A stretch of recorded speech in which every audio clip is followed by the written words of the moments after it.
Hey folks, Eric here from DirtyOldSneakers.com. I'm so excited. I just got the GoPro Hero 7 and they're talking about this as the gimbal killer camera. I don't think talking about this sitting at a desk is going to give you a full feel for how this camera works. So let's go somewhere else.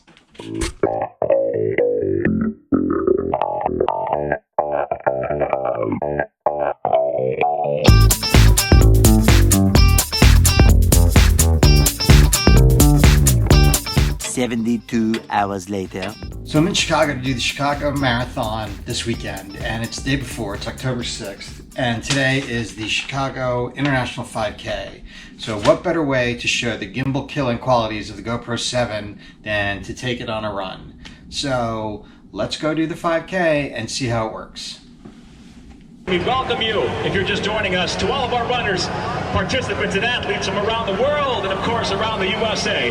This is the Advocate Healthcare International Chicago 5K.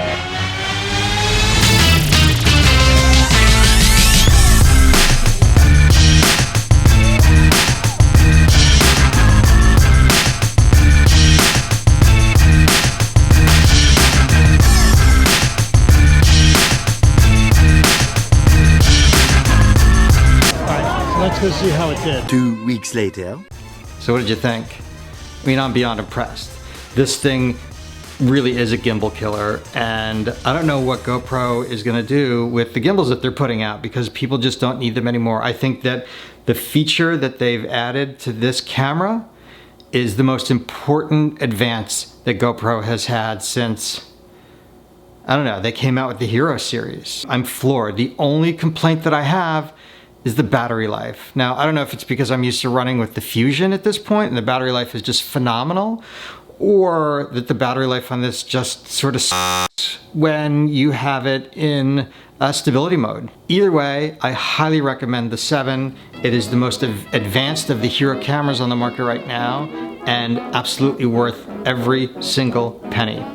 All right, folks, that's it. If you like this video, smash that like button below, get it up the YouTube algorithm a little bit more. If you like gear reviews, race reviews, or anything endurance sports related, hit that subscribe button and the bell next to it so you get notified when I put new videos up just about every week. All right, thanks so much for tuning in, and I'll see you next time.